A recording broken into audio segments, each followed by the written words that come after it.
Programme में हम पाकिस्तान को हालिया सैलाब, मौसमियाती तब्दीली और इसके नतीजे में होने वाले सैलाबी तबाही पर तफसीली बात करेंगे कि अब पाकिस्तान को क्लाइमेट चेंज और क्लाइमेट डिज़ास्टर के साथ साथ भारत की जानिब से दरियाओं में ज़्यादा पानी छोड़े जाने के मसले के तनाजुर में अपनी वाटर मैनेजमेंट भी बेहतर बनानी होगी। एक जानिब खैबर पख्तूनख्वा में क्लाउड बर्स्ट के बाद आने वाले सैलाब और पंजाब के दरियाओं में सैलाबी कैफियत ने तबाही मचा रखी है, तो दूसरी जानिब पंजाब में दरियाए रावी, सुतलेज और चिनाब में सैलाबी कैफियत के बायस सैकड़ों देहात ज़ेरे आब आ चुके हैं। बड़े ज़रूरी नुकसान के खदशात का इजहार किया जा रहा है। इसके अलावा पाकिस्तान में सालाना 10 ट्रिलियन गैलन पानी के ज़ाया होने और एक मौसर वाटर मैनेजमेंट ना होने पर बहुत बात हो रही है। पाकिस्तान को अब इस सूरत हाल से क्या सबक सीखने की ज़रूरत है और इस तनाजुर में आगे का लाहे अमल क्या होना चाहिए, इस हवाले से बात करने के लिए हमारे साथ साउथहैम्पटन से मौजूद हैं बरतानिया से असद अब्बास साहब, जो कि एक सिविल इंजीनियर होने के साथ साथ फ्लड रिस्क मैनेजमेंट एक्सपर्ट भी हैं और गुज़िश्ता 15 साल से बरतानिया में फ्लड रिस्क मैनेजमेंट पर काम कर रहे हैं। अस्सलाम वालेकुम असद साहब। वालेकुम अस्सलाम। बहुत शुक्रिया सर, आपने वक्त निकाला। सबसे पहले तो ये बताइए असद साहब कि इस वक्त जो हालिया खबरें आपने भी पाकिस्तान के बारे में देखी होंगी, सुनी होंगी, हमारा थ्रेशोल्ड इतना नीचे आ गया है, ये सारी सिचुएशन आपकी अंडरस्टैंडिंग के मुताबिक क्या है, कैसे डेवलप हुई और ये अब आपको क्या नज़र आ रहा है सामने? बहुत शुक्रिया। तकरीबन कपल ऑफ ईयर्स अगो, 2 साल पहले भी मेजर एक फ्लड आया था। उस वक्त भी बात हुई थी हमारी, क्योंकि पाकिस्तान क्लाइमेट चेंज के इम्पैक्ट को फील कर रहा है पाकिस्तान। और उसकी वजह यह है कि पाकिस्तान दुनिया के जो बड़े पोल्यूटर्स हैं और इंडिया उनका नेबर है, जिसकी वजह से पाकिस्तान खुद कार्बन एमिशन ना भी करे तब भी क्लाइमेट चेंज के बहुत ज़्यादा इम्पैक्ट पाकिस्तान ऑलरेडी सफ़र कर रहा है। और शायद जो दुनिया के लीडिंग कंट्रीज़ हैं, बाकी मुल्कों में भी डिज़ास्टर आ रहे हैं क्लाइमेट चेंज से रिलेटेड, लेकिन पाकिस्तान में बहुत ज़्यादा फ्रीक्वेंसी से आ रहे हैं। उसकी वजह यही है कि हमारे ऊपर क्लाइमेट चेंज का जो भी इम्पैक्ट्स हैं, क्लाउड बस्ट और बाकी चीज़ें हम बाद में डिस्कस करते हैं, वो नज़र आ रही हैं। लेकिन प्रॉब्लम ये हुआ है कि हमें थोड़ा इसको समझ, एक रिवर की खासकर अभी जो लाहौर में बाकी मुल्कों बहुत ज़्यादा आप इम्पैक्ट देख रहे हैं कि जो फ्लड वे होता है, जिसको फ्लड प्लेन या फ्लड जोन कहते हैं, वो दरिया का एक रास्ता है, वो फ्लड का एक रास्ता है जो 10 साल 20 साल 30 साल भी बेशक ना यूज हो, उसने उसी रास्ते से ही फ्लड ने गुजरना है। तो ये अंडरस्टैंडिंग बहुत जरूरी है कि चाहे दरिया खुश्क भी हो गए हों, बेशक खुश्क हो जाएं, ये आपने याद रखना है कि पूरी दुनिया में, इंग्लैंड में भी फ्लड प्लेन मॉडलिंग होती है। उस फ्लड प्लेन में कोई डेवलपमेंट नहीं हो सकती, और अगर कोई डेवलपमेंट है तो उसको फ्लड रेजिलियंस बनाना होता है या लोगों को मूव आउट करके कंपनसेटरी एरियाज प्रोवाइड करने होते हैं। कोई भी न्यू डेवलपमेंट की अप्रूवल ही नहीं हो सकती किसी नई सोसाइटी की या नई हाउसिंग डेवलपमेंट की, जब तक उसको वो फ्लड जोन से बाहर ना हो।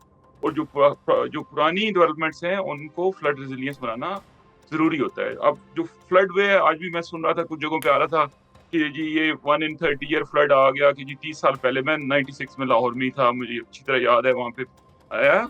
लेकिन 30 ईयर्स का मतलब ये नहीं कि अगले 30 साल फिर कोई नहीं आना। लेकिन अब एक और भी मसला है असद साहब कि यहाँ पर तो अब हाउसिंग सोसाइटियाँ डेवलप हो गई हैं, रिहायशी मकानात बन गए हैं, दुकानें बन गई हैं, होटल बन गए हैं, जो जहाँ से पानी ने गुजरना होता है उसके खूबसूरत नज़ारे को देखने के लिए हम उधर करीब होटल बना लेते हैं, रिजॉर्ट्स बन गए हैं।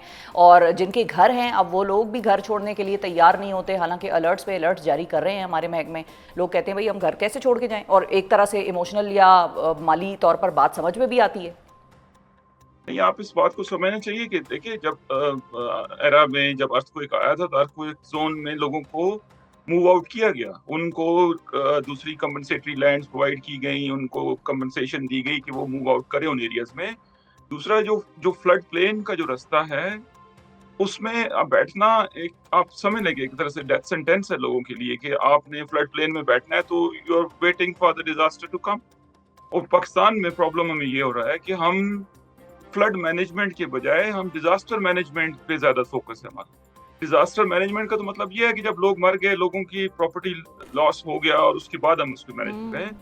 तो फ्लड मैनेजमेंट के ऊपर फोकस करें, ना कि फ्लड डिजास्टर मैनेजमेंट के ऊपर। डिजास्टर मैनेजमेंट तो लोगों की जब घर निकल गए, लोगों की डेथ्स हो गई, उस वक्त करने का तो फायदा नहीं है। यानी कि आपकी बात का अगर हम मतलब सही समझे हैं तो फ्लड मैनेजमेंट करेंगे तो रिस्क मैनेजमेंट कर सकेंगे, it is the other way around.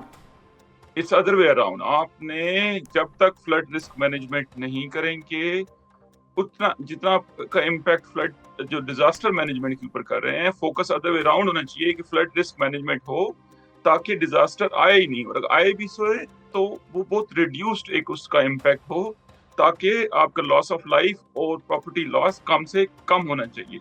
दूसरा, इस बात को समझिए कि जो भी नई डेवलपमेंट्स होती हैं उसकी एम्बैंकमेंट्स उसकी अप्रूवल से पहले ही फ्लड एम्बैंकमेंट बनती हैं। उनको उनको शो करना होता है कि हमने अपनी जो नई डेवलपमेंट हम करेंगे, जो प्रॉपर्टीज बनेगी, वो फ्लड जोन के इम्पैक्ट से बाहर हैं, या फ्लड अगर आएगा तो उसकी जो फ्लड ठीक है, एम्बैंकमेंट्स हैं उनको प्रोटेक्ट करेगा, ताकि उन घरों में, उन प्रॉपर्टीज में आपका फ्लड वाटर दाखिल नहीं होगा। ठीक है। ये चीज बहुत जरूरी है देखने के लिए। अच्छा असद साहब, अब टाइम जो है वो हमारे पास ज़ाहिर है हम बात कर रहे हैं। मेरे दो अब आपसे बुनियादी सवाल रह गए हैं जो कि हमने आज डिस्कशन करनी थी, कि सबसे पहले तो ये बताइए कि लीडिंग 3 कॉन्टूर्स कौन से होंगे हमारी फ्लड रिस्क मैनेजमेंट पॉलिसी को जो लीड करे, और उन्हीं तीनों के इर्द गिर्द हमारी पॉलिसी को घूमना चाहिए, वो क्या होगा?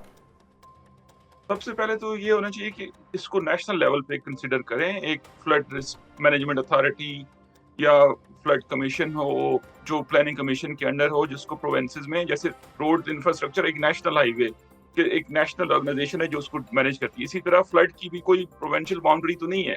फ्लड तो हमारा एलोंगेटेड कंट्री है, एक तरफ से नॉर्थ में शुरू होता है और जब तक वो सी में नहीं आता तब तक उस पर खत्म नहीं होता। तो एक फ्लड कमीशन और फ्लड अथॉरिटी होनी चाहिए प्लानिंग कमीशन के अंडर, जो एक मीनिंगफुल प्रोजेक्ट्स लेके जाए वर्ल्ड डोनर्स के पास, क्योंकि वो लोग, दुनिया मूव कर रही है सस्टेनेबल डेवलपमेंट के ऊपर, यूनाइटेड नेशन के सस्टेनेबल गोल हैं।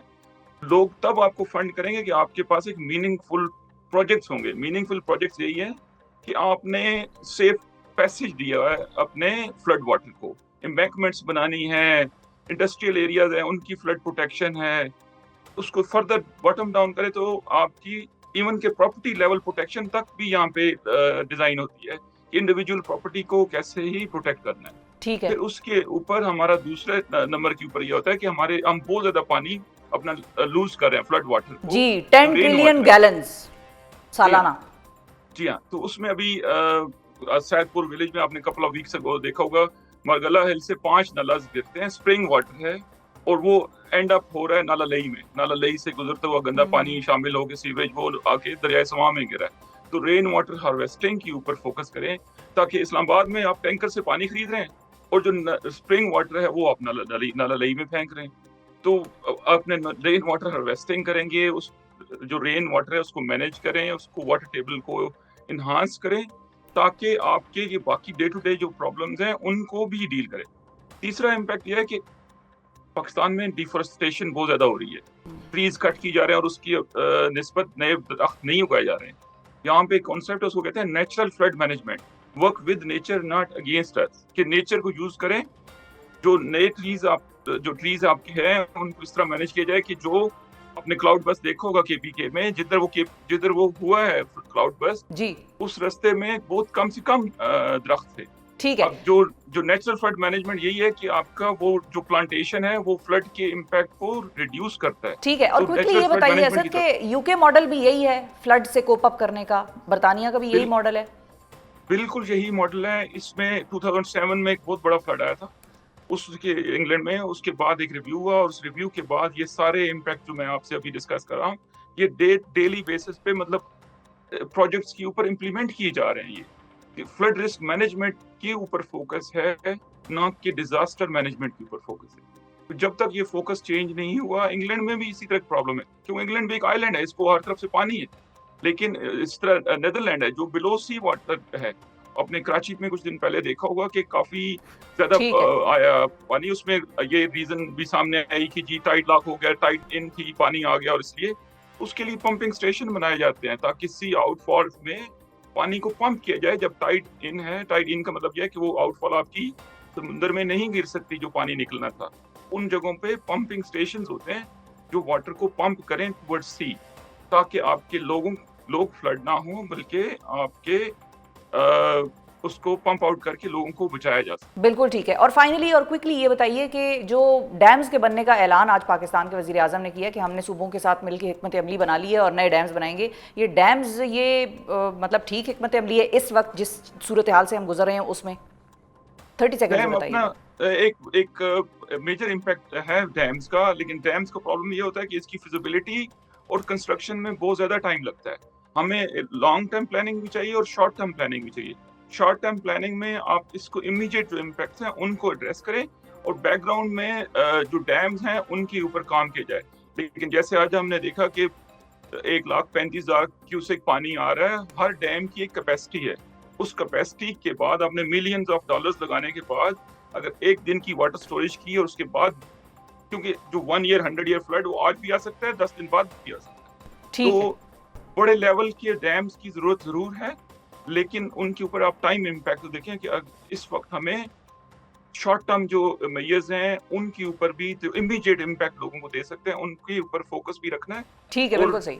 इसके अलावा डैम्स के ऊपर बैकग्राउंड में, क्योंकि 10-15 साल लगने हैं डैम बनने में और उनकी फिजिबिलिटी तैयार होने। बिल्कुल, तो वो एक लॉन्ग टर्म प्रोजेक्ट है और उसके वो ऊपर एक काम बैकग्राउंड में जारी रखें। बहुत शुक्रिया अदा करेंगे असद अब्बास नाजरीन, बरतानिया से हमें ज्वाइन कर रहे थे और अपना 15 साल सारा तजर्बा जो बरतानिया में इन्होंने सीखा, जो इनकी लर्निंग्स थी वो सारी हमारे लिए सामने पेश कर दी हैं। अब दुआ गो हैं हम कि अगले हफ्ते जब हम इस किस्म के प्रोग्राम्स आपके सामने कर रहे हों तो उसमें सिचुएशन थोड़ी पाकिस्तान की बेहतर हो। और की टेक अवे इस सेगमेंट का जो था वो ये था कि डिजास्टर मैनेजमेंट के बजाय हमें फ्लड रिस्क मैनेजमेंट करनी है, डिजास्टर मैनेजमेंट हमारी ऑटोमेटिकली हो जाएगी। सो इस किस्म के नौजवानों को, एक्सपर्ट्स को सामने लाने की ज़रूरत है, टेबल पे बिठाने की ज़रूरत है और इनको पॉलिसी मेकिंग में शामिल करने की ज़रूरत है। दुआ कर सकते हैं मुल्क के लिए, आप भी दुआ करें, मैं भी दुआ करती हूँ